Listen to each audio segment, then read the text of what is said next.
Nós vamos dar início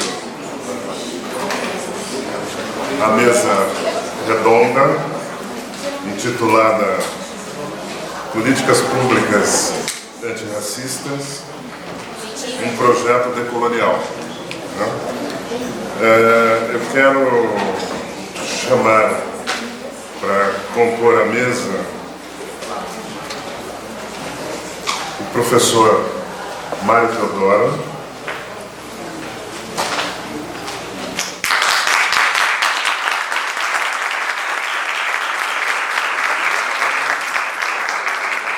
o professor Mário Teodoro, ele é formado em Economia aqui pela UNB, mestre em Economia pela Federal de Pernambuco e doutor em Economia pela Université Paris 1, na Sorbonne. Ele, atualmente, ele é ligado ao Senado Federal Brasileiro e professor visitante, pesquisador visitante, desculpem, do mestrado em Sociologia da UNB. Ele foi diretor, de Estudos e Relações Econômicas e Políticas Internacionais do IPEA,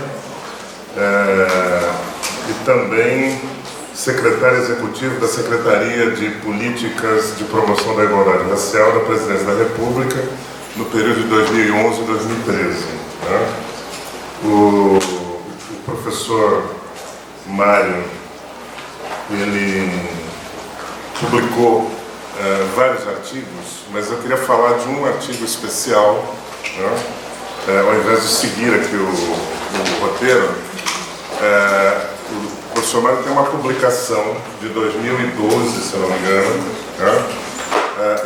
em relação ao centenário, 120 anos do pós-abolição, que é uma das publicações mais importantes que nós temos nessa área, e onde ele desenvolve uma reflexão em que é possível a gente separar aquilo que pode ser atribuído em termos de desigualdade à escolarização e aquilo que pode e deve ser atribuído em termos de desigualdade ao racismo. Eu quando li esse artigo, depois de tantas reflexões sobre esse tema, talvez tenha sido o artigo mais importante para a gente refletir qual é a diferença entre raça e classe. O que se atribui efetivamente, o que pode ser atribuído à classe, o que pode ser atribuído à raça. Então, parabéns aí, professor. Bom, e agora eu vou chamar a próxima pessoa da mesa, a minha colega ministra, professora Nilma Lino Gomes.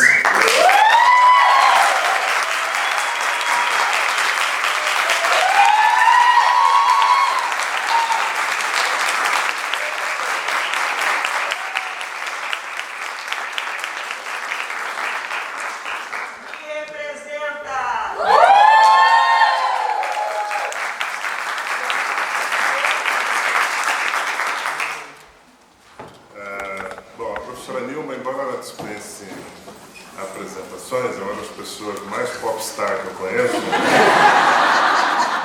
na atualidade. Ela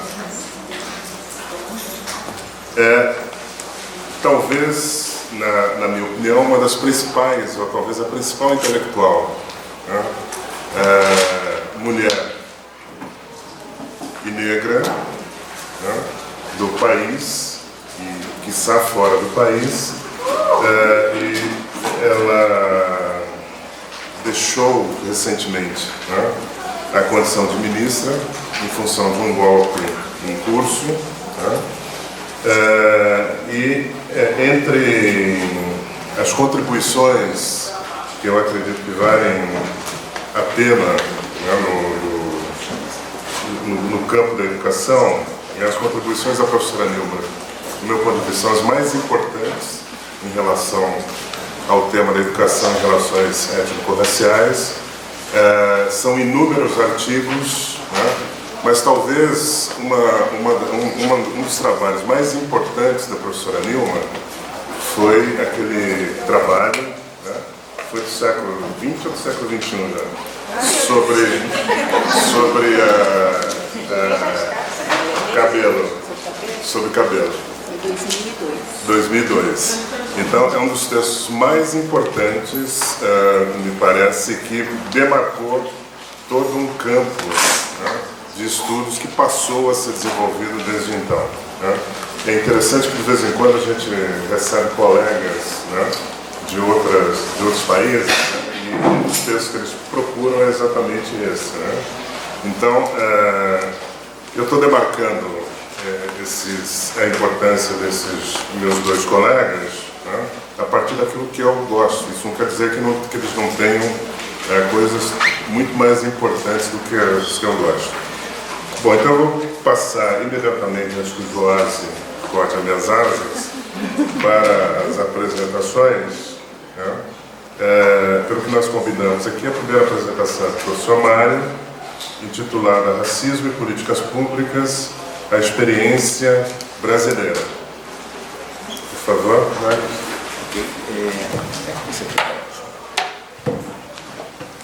Obrigado, professor Walter. Uma honra estar aqui sentado ao lado do professor Walter, professor Nilma Lino, uma figura, para mim, muito importante, não só do ponto de vista do movimento negro, mas como intelectuais e referências, para mim, para o meu trabalho. Na verdade, essa fala não é uma fala ancorada, eu tinha pensado em fazer uma fala ancorada no trabalho, né? É um trabalho que eu fiz agora no CERT, que é um trabalho onde eu analiso os dados da PNAD 2004 e 2014 como uma proxy do que aconteceu no governo Lula-Dilma com a questão da igualdade racial, né?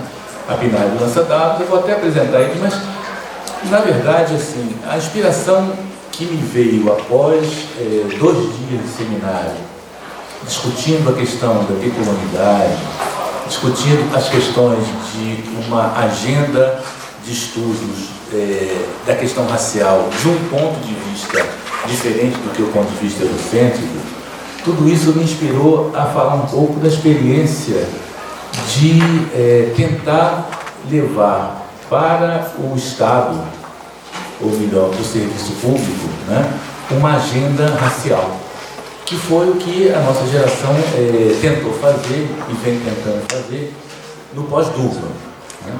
Então, é um pouco dessa experiência que eu queria trazer para vocês aqui. Lógico, eu vou falar um pouco dos dados, mas eu acho que mais importante do que os dados é justamente a gente repassar algumas experiências e dificuldades, e aqui eu falo e eu vejo de pessoas que trabalham ou trabalharam no serviço público com agenda racial, né, Giovanni? Da dificuldade que nós temos de colocar essa agenda para esse mastodonte, para esse paquiderme gigantesco que é o Estado e que tem um movimento próprio, e esse movimento, essa inércia, ela é muito difícil de se alterar. E a agenda racial é uma alteração disso, né? O movimento negro, eu diria, ele volta de Durban, né?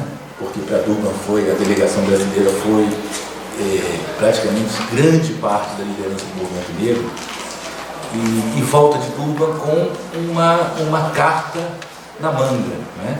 Que é a ideia, até aquela hora inusitada para o Brasil, de que a questão racial era um campo de política pública, né? Até ali, a questão racial era, na verdade, talvez uma questão de direito civil, uma questão civil. Uma pessoa era chamada de negra, de macaco, alguma coisa, vai na polícia ou vai na justiça e reclama. E a questão racial era quase uma questão entre indivíduos, né? E Durban mostra, inspira a ideia de que não, de que a questão racial é muito mais que isso. A questão racial não é uma questão entre uma pessoa e outra, tá bom? Melhorou?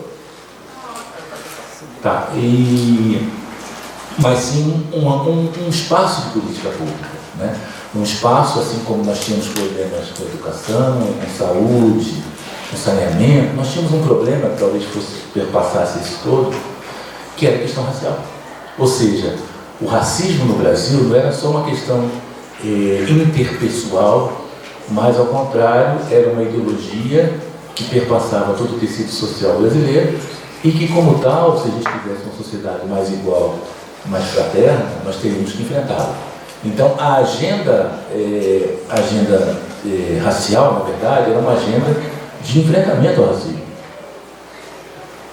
E isso foi colocado de uma maneira muito explícita na eleição seguinte à Lula, que foi a eleição onde o PT ganhou, né, a eleição, Lula foi eleito, e o PT, ainda que de última hora, colocou lá uma agenda racial, né?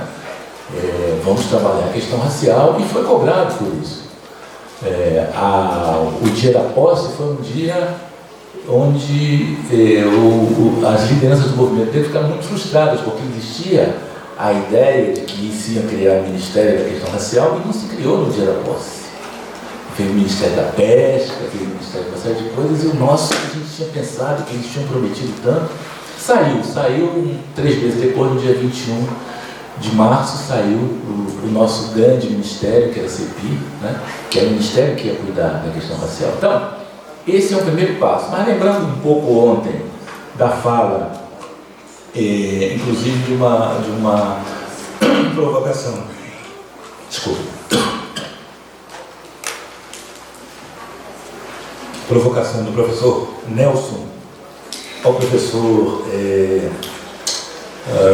José Jorge sobre como a estratégia para se fazer, se implantar uma nova visão decolonialista na universidade. Eu me lembrei, que estratégia para implantar uma nova visão com a questão racial no governo, né? Será que a gente teria que esperar o governo mudar, ou será que o governo, a gente colocando os pés dentro, a gente mudaria? Olha, não aconteceu nem uma coisa nem outra. Primeiro que o governo, a gente não esperou o governo mudar, mas o governo também não mudou. E a agenda racial foi uma agenda, no meu modo de ver, sempre muito estranha à lógica daquele governo. Uma agenda, um corpo estranho dentro de um governo que se pensava na visão desenvolvimentista ainda dos anos 50, né, que é uma visão muito cara ainda à nossa esquerda, né, que diz que o importante é o crescimento econômico, e com o crescimento econômico as estruturas sociais vão mudando efetivamente, porque, todo o crescimento e riqueza vai fazer com que a sociedade mude para uma sociedade mais igual. Não necessariamente assim acontece. E nessa agenda não cabia a questão racial. A questão racial entrou porque existia já um ministério, e aí nós vamos para o PPA. Não sei se vocês sabem, mas o governo ele é balizado por 3 grandes documentos, né?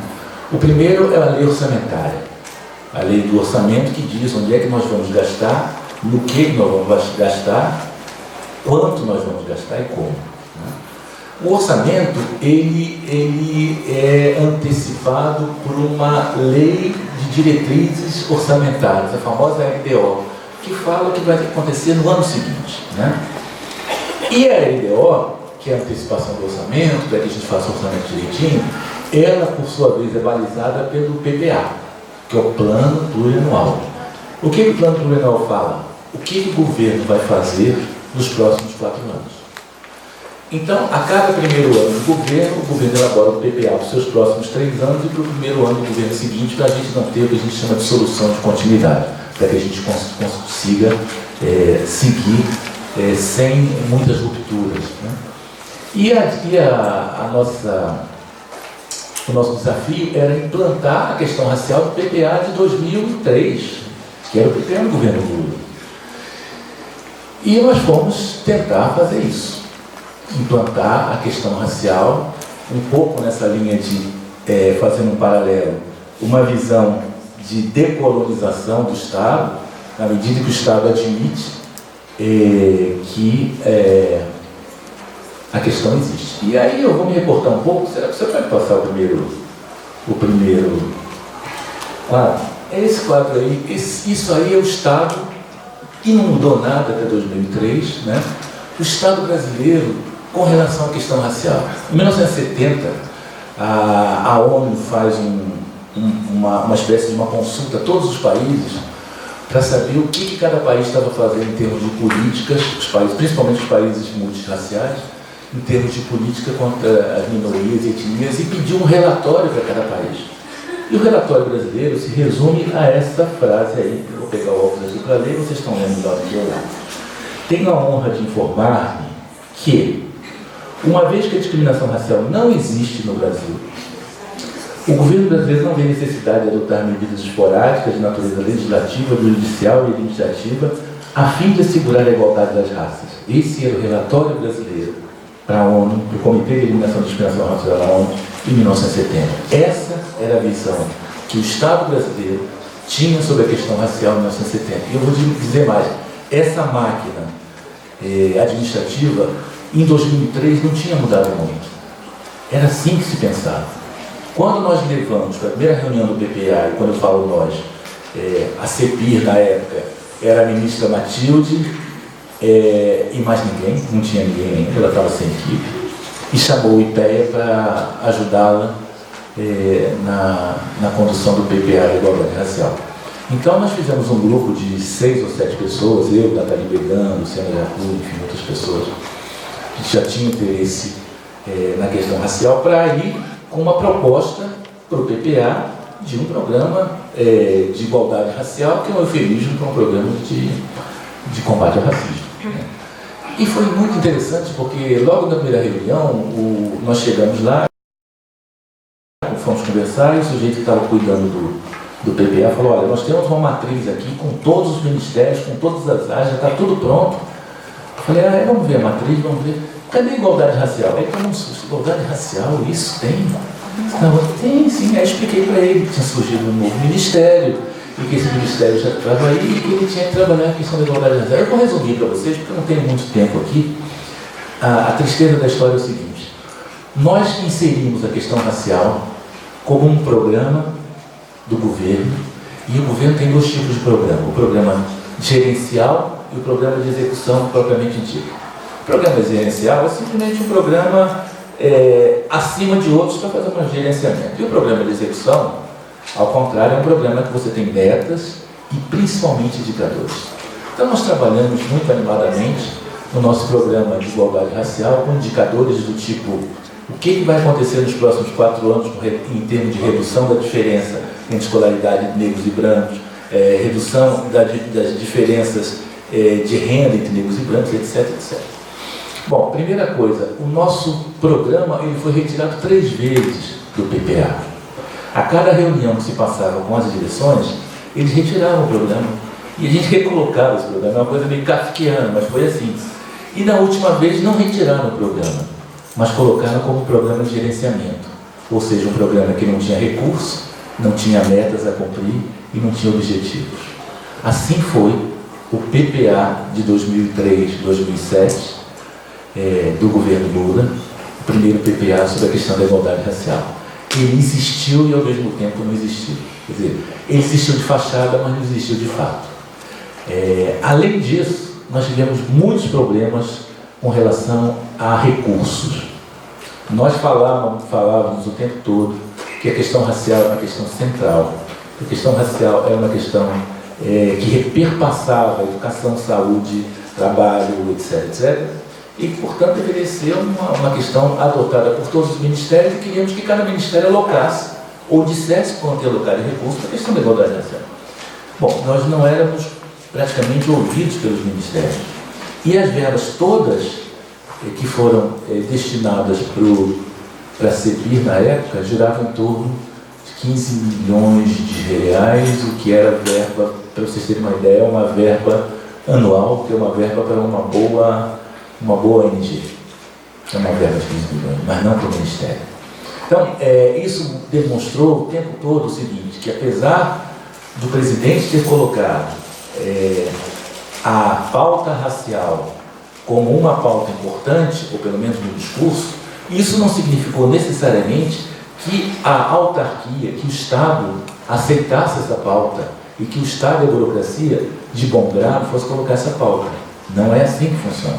O Estado ainda estava pensando nisso. E eu vou dizer uma coisa a vocês, ainda hoje, em vários nichos do Estado brasileiro, você tem uma ideia de que a democracia racial existe e que a gente está querendo fazer alguma coisa do tipo imitar os americanos ou fazer uma coisa assim para nos diferenciar, mas que na verdade isso nunca aconteceu, não tem racismo no Brasil, eu mesmo fui criado por uma senhora preta, essas histórias que todos nós conhecemos e que está colocado aí. Então, essa foi uma dificuldade que foi muito presente, principalmente nas duas primeiras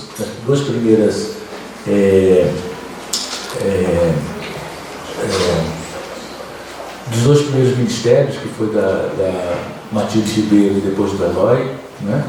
No ministério da Dilma, que foi já com Luísa Bairros e depois com Nilma, melhorou um pouco do ponto de vista de que o PPA de fato incorporou, porque aí nós já tínhamos, não era só 5 pessoas do IPEC que estavam fazendo PPA, mas um PPA onde já tinha uma equipe da CEPIR e nós influenciamos, chamamos os ministérios, conversamos com eles, mostramos uma coisa que ninguém conhecia, é que existe o Estatuto da Igualdade Racial, vocês conhecem? Não. Mandamos uma carta para cada ministro dizendo, cada ministro queria dizer que o Estatuto da Igualdade Racial com relação à sua área diz o seguinte, aí abria lá o Estatuto dizendo que vocês têm que fazer isso, isso, isso, e pelo menos um PPA foi feito muito mais, com algum tipo de consistência, mas mesmo assim, o resultado final, e aí eu vou falar de uma maneira muito geral, e aí a Nilma que está aqui do meu lado, ela pode me corrigir, que for o caso, mas o resultado geral é que a questão racial ainda continua sendo muito pouco visível do ponto de vista efetivo das ações do governo. E aí eu queria mostrar alguns dados com relação a isso. Vai passar o primeiro, por favor? Esse é um dado que eu gostaria de mostrar para vocês. Esse é um dado muito simples, mas revela muita coisa. É o dado que mostra o aumento da renda das famílias negras, famílias de pessoas negras e famílias de pessoas brancas do Brasil de 2004 a 2014, que foi justamente um aumento de crescimento da renda. Aí o governo fala, acabou, diminuiu a pobreza, etc, etc. Foi exatamente isso que aconteceu. E quando a gente olha os dados, a gente percebe uma coisa muito interessante, que cresceu a renda das famílias brancas, que está ali a linha azul, né, um crescimento interessante, cresceu a renda das famílias negras, mas elas não se aproximam. Significa dizer o seguinte, que o crescimento por si só, e aí é um recado que a gente dá para a nova política econômica, que acha que o crescimento por si só vai acabar com todas as mazelas, inclusive com as desigualdades, o crescimento por si só, ele não é capaz de aproximar esses dois grupos. O crescimento por si só, na forma como ele se dá no Brasil, ele não é capaz de reverter desigualdades. Por quê? Por vários motivos, mas de uma maneira geral, é que o Brasil desenvolveu mecanismos, e isso desde o virada do século XIX ao século XX, mecanismos de preservação das desigualdades que façam com que, mesmo em situação de grande crescimento, você não tenha mudanças na estrutura social brasileira. Eu lembro que eu faço uma comparação sempre, os países da Europa em 1947, eu não pego nem 45, que é o final da guerra, estava totalmente destruída, mas depois dessa destruição, a Europa ainda teve mais 2 anos de quebra de safra, ou seja, além de destruída, ela estava faminta. A Europa, vou pegar um país da Europa, vamos pegar logo a Alemanha, que nesse momento estava em uma situação pior. Em 47, falida e destruída. E em 25 anos, cresceu e acabou com a pobreza. O Brasil, no século XX, cresceu mais do que a Alemanha nesse período em que ela passou de falida e destruída para um grande país novamente. E nós não conseguimos acabar com a nossa pobreza. Não conseguimos acabar com a nossa miséria. Por quê? Porque o nosso crescimento não é um crescimento que tenha âncora na igualdade. O nosso crescimento é um crescimento que tem âncora na desigualdade. A nossa modernidade não é uma modernidade que afronta as situações iníquas. A nossa modernidade, ela reforça situações iníquas. Eu sempre dou exemplo disso, e tem vários, mas esse é um exemplo que eu gosto, do que é uma modernidade com desigualdade. O Brasil hoje é um dos primeiros países, se não o primeiro, na reciclagem de alumínio. Passou o Japão, passou a Alemanha, Estados Unidos, etc. Teoricamente é uma coisa muito moderna, mas como é que a gente recicla alumínio aqui? Com famílias catando lá na rua. A nossa cadeia de reciclagem passa pela miséria, porque essas pessoas que estão na rua ali catando lata a qualquer hora da noite ou do dia, porque não tem outra coisa a fazer.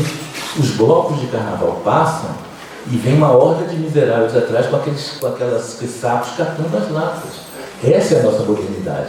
E isso faz com que a gente consiga crescer e se manter desigual.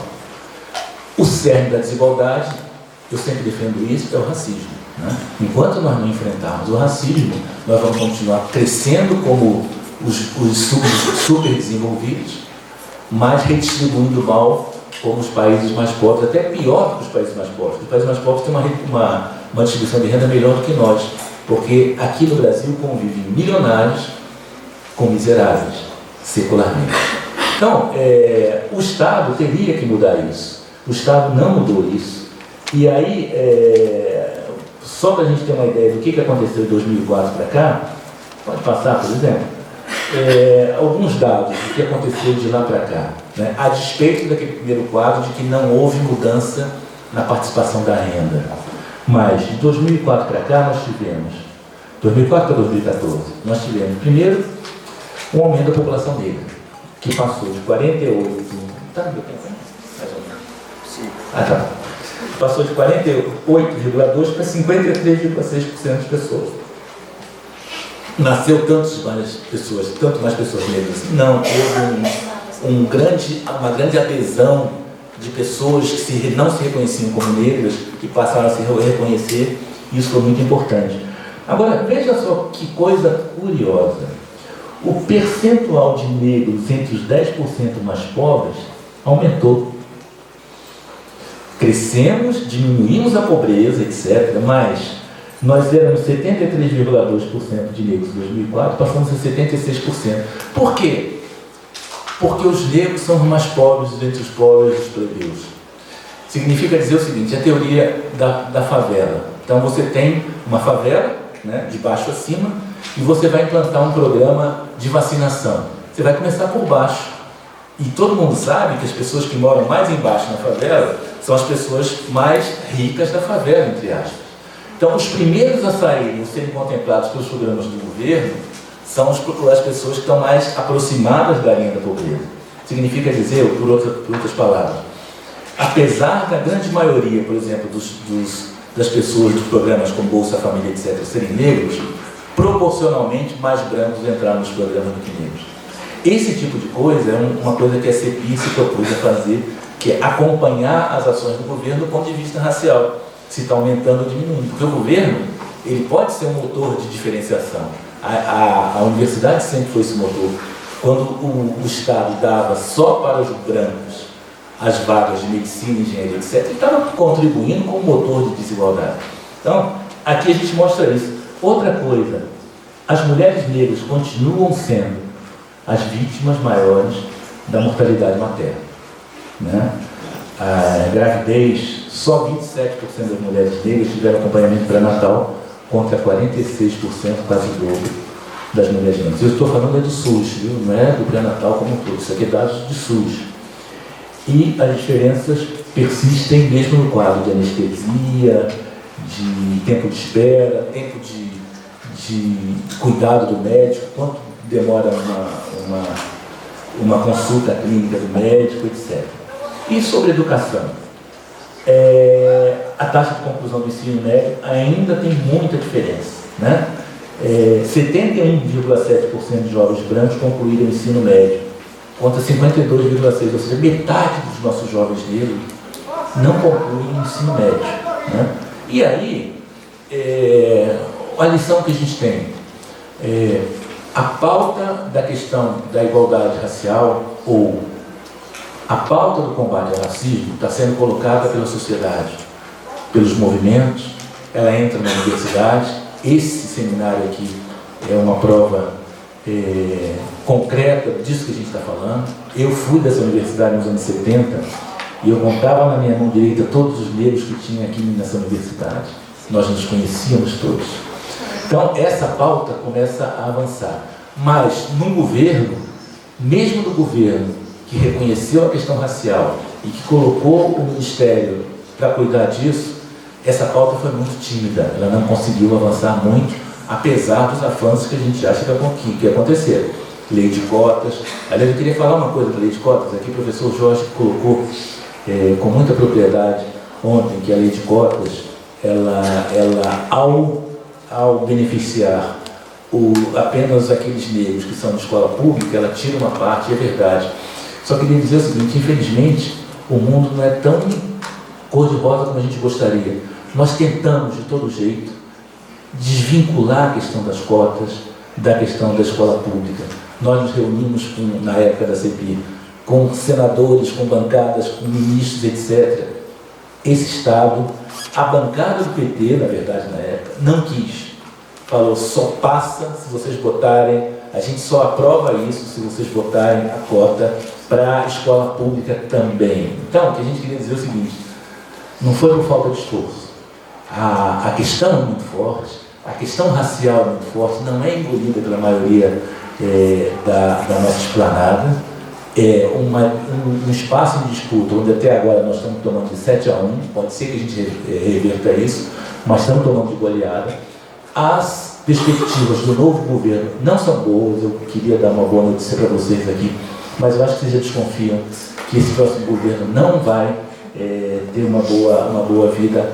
Nós não teremos uma boa vida com a pauta racial, mas continua ainda em disputa, continua ainda sendo colocada. A experiência nossa de 2003 para cá, lá se vão quase 15 anos de luta para implantar essa pauta, com algumas vitórias, muitas derrotas, mas algo que a gente tem a certeza, por eventos como esse, que é inevitável. A gente vai continuar perdendo de 7-1, daqui a pouco a gente vai começar a perder de 6, de 5, e em um determinado momento a gente vai implantar uma pauta de igualdade racial nesse governo. E quando acontecer isso, a gente vai estar fazendo um pouco aquilo que tanto o professor Nelson como o professor José Jorge falaram, que começar a mudar um pouco esse Estado para que ele não fale nunca mais aquela vergonha que a gente viu ali, dizendo que no Brasil não tem racismo, não precisa nada disso. Muito obrigado.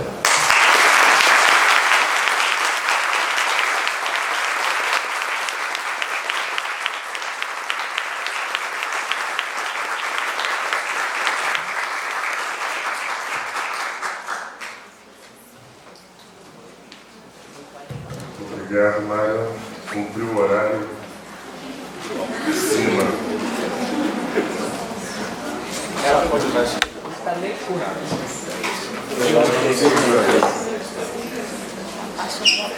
A não ser que você queira mudar de lugar comigo. Não, pode.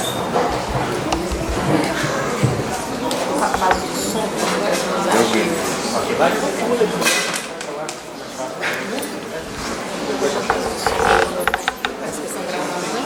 Estão gravando? Está gravando. Mas a câmera vem.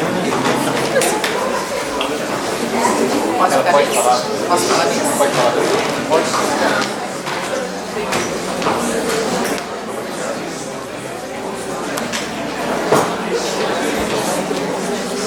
Acho que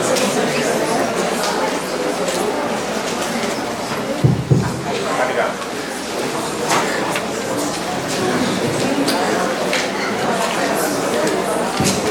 Então, muito boa tarde. Boa tarde a todos e a todas. É um prazer estar aqui com vocês mais uma vez, nesse segundo dia de encontro. Eu quero agradecer imensamente ao convite, agradecer ao professor Joasi, que gentilmente me convidou para poder participar. Agradecer também ao professor Nelson, que junto com o professor Joasi organizou esse evento. Eu quero cumprimentar meus dois colegas de mesa, meu querido amigo Walter Silvério, meu querido amigo Mário Teodoro, e e agradecer as palavras gentis e de reconhecimento do professor Walter ao me apresentar. E também é muito bom, é bom e é diferente, né? Ouvir a análise do professor Mário Teodoro sobre a questão da CEPI, sendo que também fui ministra da CEPI e depois com a junção dos ministérios e agora nessa situação que nós vivemos no país de um golpe parlamentar. Mas a maior satisfação é de ver, como já tinha dito ontem, esse auditório. Esse auditório, ele realmente é muito bonito. Eu tirei foto de vocês daqui, vocês estão muito bonitos. Eu vou colocar agora o meu face de figura pública.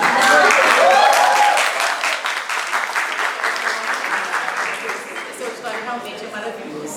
Nesse momento que nós estamos passando no Brasil, estar aqui, estar nesse auditório, estar nesse evento, Joás, né, Luciana, Giovânia, tem parte da equipe da CEPI, a Gabi, a Marjorie. Então, é muito importante para que a gente esteja aqui e faça isso. Bom, o meu tema, que pediram para que eu falasse, sobre descolonizando os currículos, desafios para uma educação antirracista. Por isso que o professor Mário e eu combinamos que ele falaria primeiro, porque ele faria essa abordagem mais geral, no plano da política, de igualdade racial, e eu vou fazer uma discussão mais específica voltada para a escola, para a produção do conhecimento, para a universidade, que, a despeito de todas as conjunturas políticas, nós avançamos e caminhamos, né, Mário? E aí, isso é que nos dá força, e é isso que pressiona e tensiona os governos, né, a construir políticas de promoção de igualdade racial, seja o governo federal, seja os estaduais e os municipais do DF, não é isso? Bom, eu organizei minha fala, então, da seguinte maneira. Sem dúvida, esse seminário, ele é muito importante, como eu já disse, e acho que ele é um marco aqui na UNB, como o próprio professor Mário já falou, e outros falaram ontem, porque nós sabemos qual que é o significado dessa universidade no Brasil e no conjunto das públicas federais da UNB. Nós sabemos do seu surgimento, a sua proposta, nós sabemos da implementação das cotas aqui, a presença dos africanos, que já foi falado ontem aqui para alguns estudantes. Nós sabemos também dos movimentos negros acadêmicos que surgiram dentro da UNB, que também foram citados ontem, das lutas dos poucos docentes negros e negras que aqui existem na UNB, que tem crescido. Ontem eu conheci mais 2, fiquei contente. Vocês verem, se tivesse mais 2, fico contente, né? Porque a coisa é séria. E essas pessoas que sempre lutaram pela superação do racismo aqui dentro. Estou vendo Débora lá atrás, que na extensão, né, Débora trabalhou intensamente aqui também, com aquela disciplina. Oi? Eu mando a apresentação.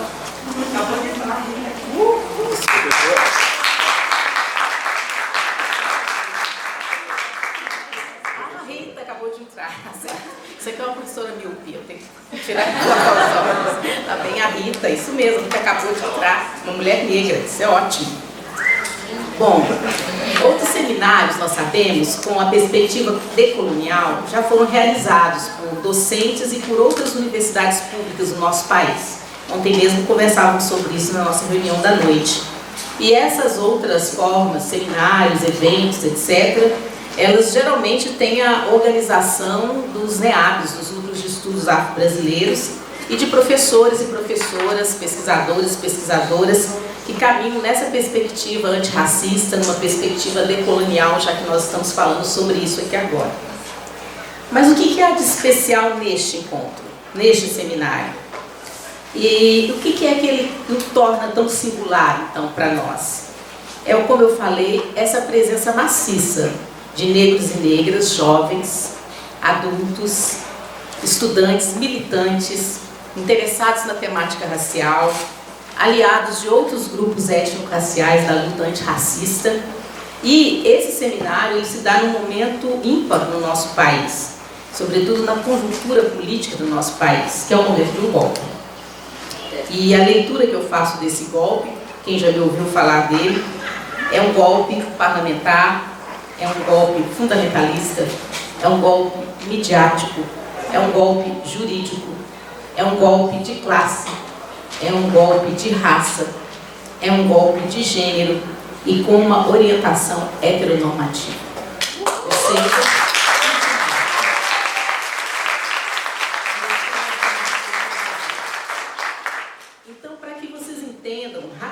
exatamente a forma como eu interpreto o golpe, basta relembrar a foto da equipe ministerial do governo ilegítimo no seu dia de primeiro desgoverno. Lembra-se dessa foto?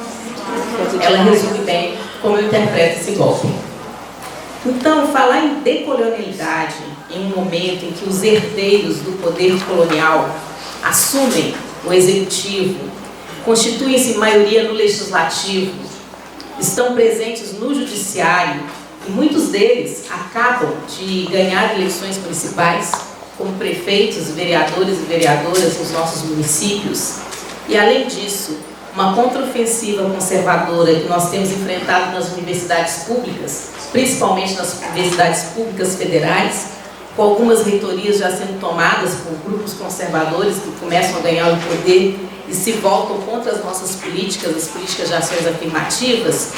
Tudo isso mostra que nós continuamos sendo homens, mulheres, pessoas de coragem, não é isso? E é coragem pessoal, é coragem política e é coragem epistemológica. Então, uma das coisas que me chama a atenção e que me agrada nesse seminário é a chamada perspectiva negra. E é sobre isso que eu queria falar. Porque isso faz toda a diferença. E eu diria que isso dá um tom, um diferencial de algo construído por nós, negros e negras, no campo da produção do conhecimento e que agora está sendo retomado ou vem ganhando mais relevância nos últimos anos nos nossos próprios interesses acadêmicos. E eu relembro aqui a professora Petronília Beatriz Gonçalves e Silva, que em 1997, junto com a professora Maria Lúcia Barbosa, que estava aqui ontem, não sei se a Lúcia está aqui hoje, ela estava aqui ontem, ela é aqui da UNB, realizaram um seminário chamado O Pensamento Negro na Educação. Não sei se todos conhecem, tem muita gente novinha aqui, muito bebê, como eu diria.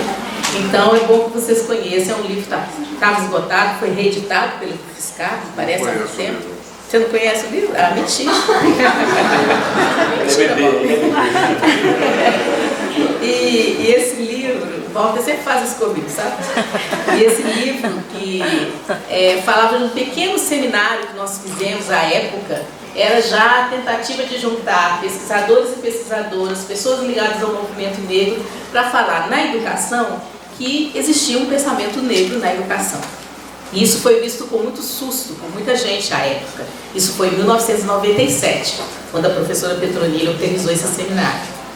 Então, eu diria que uma perspectiva negra da decolonialidade é o reconhecimento, é a retomada, é a divulgação, é o estudo de pensadores e pensadoras, negros e negras, políticos, acadêmicos, mestres, lideranças religiosas, lideranças artísticas, artistas, como produtores de conhecimento, não somente como sujeitos de conhecimento.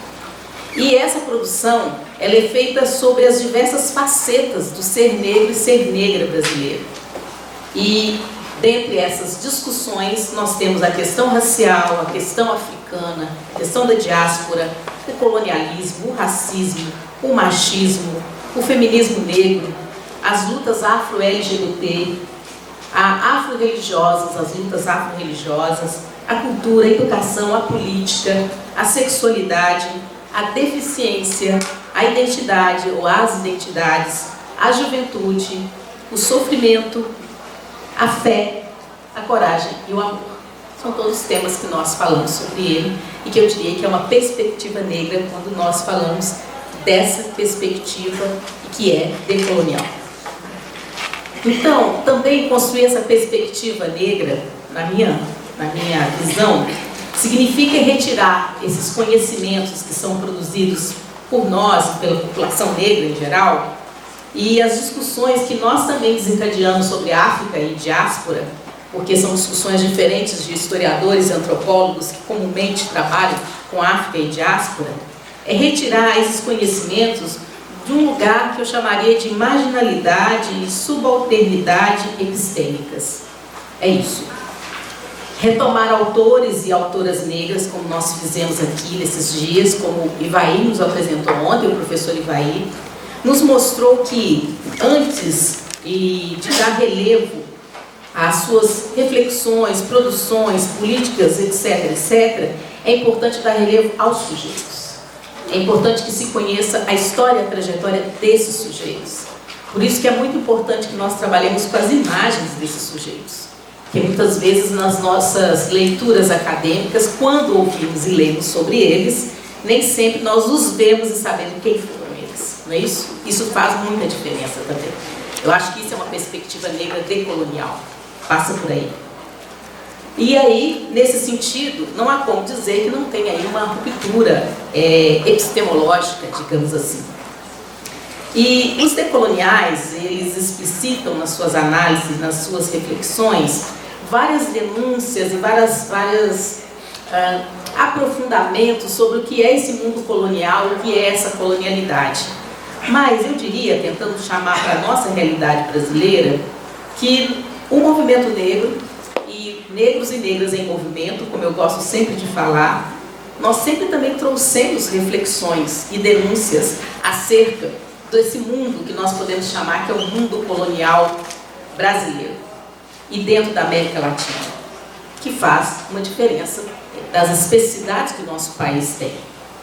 Então, eu acho que o movimento negro, no sentido ampliado do termo, eu sempre vou trabalhar com esse sentido, ou seja, desde os nossos primeiros protagonistas negros e negras que se organizaram como pensadores, intelectuais, políticos, artistas, na luta contra o racismo, até a forma mais organizada, institucional, digamos assim, política, que a nossa grande referência é a organização do movimento negro unificado, dos anos 70, o movimento negro ele sempre foi um ator político e eu acho que também ele pode ser considerado um ator e produtor de conhecimentos e saberes sobre essa nossa realidade racial brasileira, em articulação com as outras realidades raciais, não só da América Latina, como também da África e em outros países. Então, a produção do conhecimento do negro sobre si mesmo, sobre a realidade que nos cerca, essa produção, ela não veio dos bancos acadêmicos, e nem tampouco do Estado, né, Mário? Ela veio das ruas, ela veio da ação e da elaboração intelectual de negros e negras, muitos dos quais sequer são conhecidos ou reconhecidos, né, como pensadores, e na sua época e até hoje somos nós que estamos trazendo esses pensadores e pensadoras para o lugar do conhecimento, principalmente quando se fala em conhecimento acadêmico, e também não eram sequer reconhecidos como pensadores na sua época. Até mesmo aqueles poucos que naqueles tempos atrás, do século XX, já tinham entrado na universidade, estavam como professores e professoras, e pesquisadores e pesquisadoras. Bom, então, quando Nelson Maldonado Torres, num dos seus artigos, ele vai explicar o colonialismo, ele fala o seguinte, que o colonialismo ele manteve-se presente em todo o processo de construção da sociedade moderna e democrática, e como a colonialidade, que é derivada dele, ainda se mantém viva em textos didáticos, nos critérios para uma seleção de um bom trabalho acadêmico, na cultura, no senso comum, na autoimagem dos povos, nas aspirações dos sujeitos e em muitos outros aspectos. Ele chama a atenção de que essa nossa experiência moderna, ela é uma experiência marcada por esse colonialismo, por essa colonialidade. E se nós olharmos para a sociedade brasileira, que é para onde eu quero olhar, para onde eu vivo, nós vamos encontrar um protagonismo negro e uma denúncia e um clamor de negros e negras cujas vozes e os corpos ecoaram e lutaram contra a escravidão, pela nossa humanidade, contra o racismo, contra a ditadura, pobreza, violência racial e de gênero, violência religiosa, padrão estético branco europeu, contra o conhecimento eurocentrado. Ou seja, o que o Maldonado Torres nos fala ao pensar o colonialismo e ao pensar na América Latina, mais especificamente espanhola, vamos pensar assim, nós também no Brasil, com o nosso recorte da discussão racial, também construímos aqui. Mas nem sempre nós chamávamos isso de decolonial, né, Cláudia? Nem sempre nós chamávamos isso como postura decolonial, uma produção decolonial do conhecimento. E acho que nós vamos encontrar nessa postura e nessa produção decolonial, aos poucos nós começamos a encontrar um determinado lugar para também fazermos o debate sobre a questão racial, mas não um debate novo sobre a questão racial, mas é para que a gente aprofunde e adense a nossa leitura e a nossa compreensão epistemológica e política dessas dimensões aqui no Brasil e no Brasil, dentro da América Latina e no Brasil em relação com a diáspora. Então, nesse sentido, eu quero citar o Maldonado de novo, quando ele diz o seguinte: nós respiramos a colonialidade na modernidade cotidianamente. E eu diria, parafraseando o autor, que o racismo, eu concordo com ele, e eu acrescentaria, não parafraseando, acrescentaria ao autor, que o racismo nas Américas, e especificamente o racismo antigo brasileiro, ele é o pulmão do qual exala essa respiração. Será que eu estou radicalizando demais? Sim, eu estou. A experiência que tive como reitora na Unilab, como ministra da CEPIR, como ministra no Ministério das Mulheres, da Igualdade Racial, da Juventude e dos Direitos Humanos, ela me deixou marcas muito profundas. Desculpa.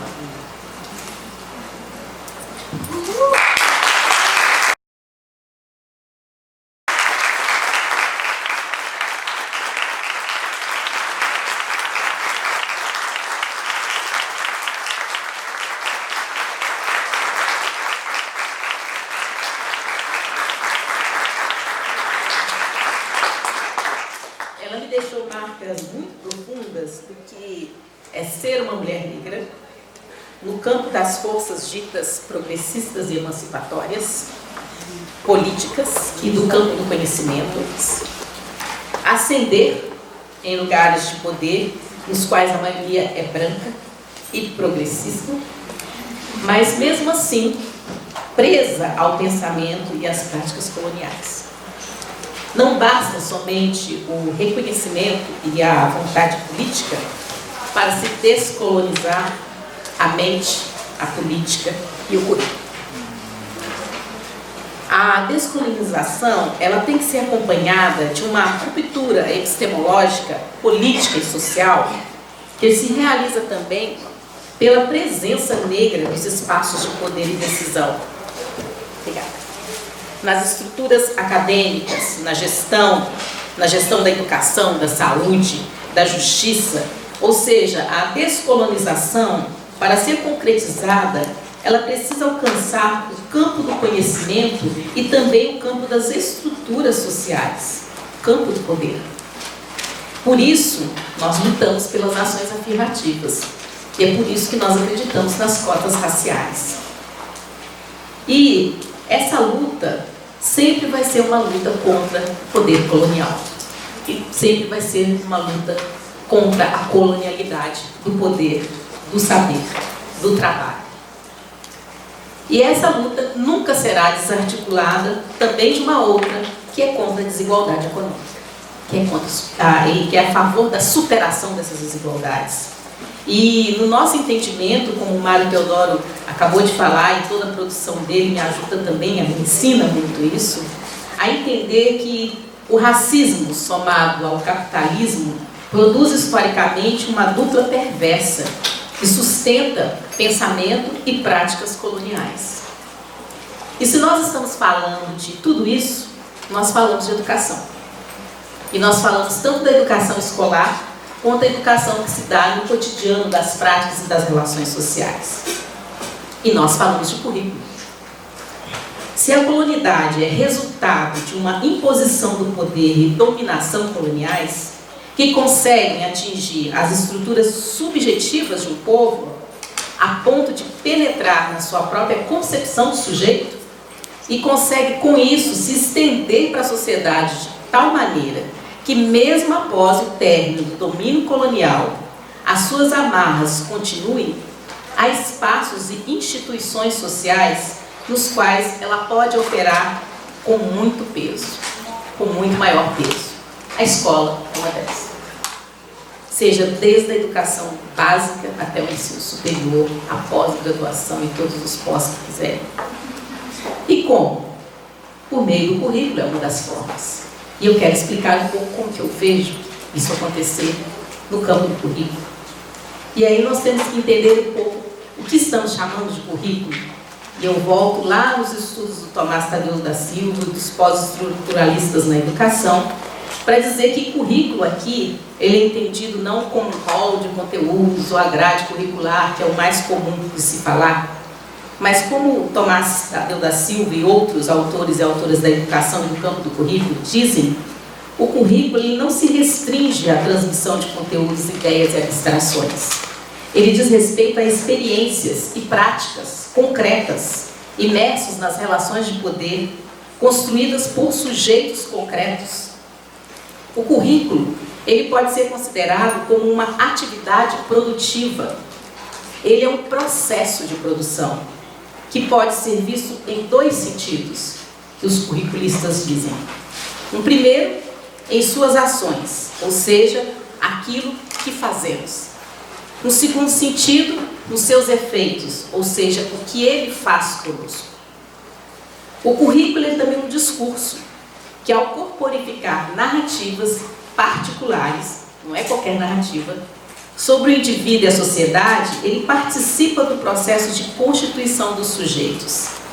E essas narrativas contidas nos currículos, elas corporificam noções particulares sobre o conhecimento, sobre as formas de organização da sociedade, sobre os diferentes grupos sociais, sobre a sexualidade, entre outras. E essas narrativas, dentro do campo do currículo em ação e do currículo oculto, de todas as formas como ele pode ser classificado, essas narrativas elas são potentes e elas dizem qual conhecimento é legítimo e qual é ilegítimo. Elas dizem quais são as formas de conhecer que são consideradas válidas e quais não são. O que é certo e o que é errado. O que é moral e o que é imoral. O que é belo e o que é feio. O que é bom e o que é mal. Quais as vozes estão autorizadas a falar e quais as vozes não são.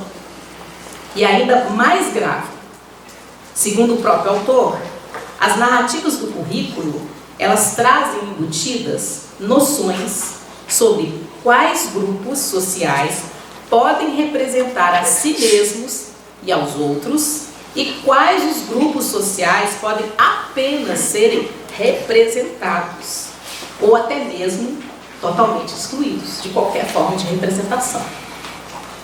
E ainda as narrativas do currículo, elas representam os grupos sociais de forma diferente. Podem valorizar alguns, sua história, conhecimento, cultura, religião, sexualidade, artes, etc. e desvalorizar outros. Então, por isso, as narrativas do currículo, elas contam histórias que não são nem contos de fadas, nem história dos orixás. Elas contam histórias coloniais e histórias que fixam noções particulares de raça, de classe, de gênero, de orientação sexual, de geração. E essas noções que são fixadas pelo currículo escolar, elas são reforçadas pelas relações de poder, dentro e fora das instituições educacionais, quer seja educação básica, quer seja universidade, quer seja o grande campo da produção do conhecimento. E com isso, forjam subjetividades. E forjam subjetividades e práticas que podem, e na grande maioria das vezes, quando não se descoloniza o currículo, são práticas e subjetividades colonizadas. Por isso, é preciso descolonizar o currículo. Mas isso não é uma tarefa fácil. Encontra uma forte oposição. Descolonizar currículos encontra e sempre encontrará uma forte oposição. E nós temos exemplos, não é à toa que nós vemos no governo ilegítimo a insistência, junto com o Congresso conservador, de instituir na LDB um programa chamado Escola Sem Partido. Não é à toa que nós estamos vendo uma reforma do ensino médio que quer ser imposta via medida provisória. que quer colocar como facultativo, antes queria se retirar, mas devido à reação, mas agora já foi para o campo facultativo, sociologia, é isso? Filosofia, artes, educação física. Por isso, também, nós temos aí uma PEC 241, e essa PEC 241, além do congelamento por 20 anos, as áreas são as áreas sociais, e a gente tem o quê? Educação, assistência social e saúde. Saúde da população negra, não preciso nem dizer para esse auditório quão difícil tem sido a nossa batalha. E mais, como foi a nossa batalha no governo. E também tem mais exemplo. Não é à toa que se interessam hoje em reformular a base curricular comum que deve sair por agora, e a base foi recolhida e ela já estava causando frição entre os educadores pela pergunta: precisa de uma base nacional curricular comum para o Brasil? Além disso, ela foi recolhida e vai ser relida e refeita pelo Ministério da Educação Ilegítima. Mais um exemplo? Não é à toa que se quis e se retirou a perspectiva de gênero de vários planos estaduais e planos municipais de educação. E também não é à toa que numa escola que deveria ser laica, nós temos hoje uma intolerância e uma violência religiosa, principalmente em relação às matrizes africanas. Por isso que não é fácil descolonizar o currículo. E por isso o currículo está embrenhado dentro de uma relação de poder. Bom, esse desafio é um desafio para a luta antirracista e que significa muitas coisas. Uma delas que eu quero falar, estou encerrando, e que diz respeito a nós, docentes e pesquisadores, é que quando nós aceitamos o desafio de uma proposta de descolonização dos currículos, nós temos que admitir a nossa ignorância. E admitir ignorância para professor e pesquisador é difícil. Nós temos que admitir a nossa ignorância diante dos nossos estudantes, diante da comunidade, dos estudantes que vêm chegando por todos os processos de democratização do acesso. Ou seja, nós sabemos muitas coisas e temos que socializá-las, mas eles também sabem muitas coisas e tem que socializar conosco. Então, descolonizar o currículo não é descolonizar para o outro apenas, é descolonizar para a gente também. Talvez esse seja o exercício mais difícil.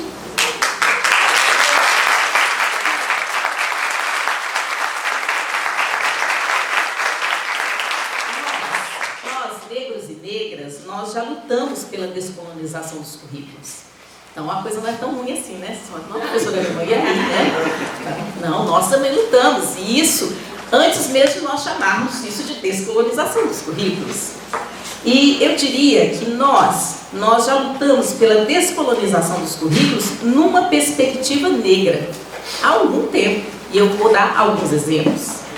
Quando nós desvelamos que o silêncio é um ritual a favor da discriminação racial na escola, professor Luiz Alberto, lá em 1985, quando nós desvelamos que existem estereótipos raciais nos livros didáticos, professora Ana Célia, lá nos 1980 e poucos também, 1985, quando nós conseguimos alterar a LDB, inserindo a obrigatoriedade do ensino de História da África, culturas africanas, nos currículos escolares, quando nós construímos diretrizes curriculares para a educação das relações étnico-raciais, para a educação escolar quilombola, quando nós conseguimos produzir literatura afro-brasileira ou literatura negra e brigar com o cânone literário e fazer com que aos poucos entrem, inclusive em alguns dos vestibulares de grandes universidades, autores e autoras negras, como por exemplo na UFMG, a Conceição Evaristo foi uma delas. Quando nós discutimos filosofia africana e nós discutimos uma perspectiva afro-brasileira da arte, quando nós pressionamos as universidades para introduzirem disciplinas sobre África e relações raciais nos currículos, na graduação e na pós-graduação, quando nós lutamos por ações afirmativas e forçamos a universidade e o Estado a implementar as cotas raciais, quando nós formamos núcleos de estudos afro-brasileiros e nós interferimos nos processos de construção do conhecimento dos estudantes, nosso, das universidades e atuamos com formação de professores da educação básica, quando nós lutamos por uma educação laica e contra a violência religiosa que se impõe contra as matrizes africanas, quando nós retomamos os pensadores e as pensadoras negros e negras como sujeitos de conhecimento e como produtores de conhecimento, que é o que estamos fazendo aqui nesse seminário, quando nós realizamos seminários como esses, nas grandes universidades, e quando nós invadimos espaços escolares, espaços acadêmicos, espaços científicos brancos com a nossa estética negra. Mas ainda falta, estou terminando, organizar e reconhecer que já estamos em processo de descolonização dos currículos e que temos que avançar em uma postura e um pensamento decolonial brasileiro ou afro-brasileiro. O que esse seminário e outros já realizados nessa perspectiva nos apontam, e aí eu finalizo, é que estamos num momento de dar densidade teórica, epistemológica, política ao pensamento negro, ou essa perspectiva negra brasileira decolonial.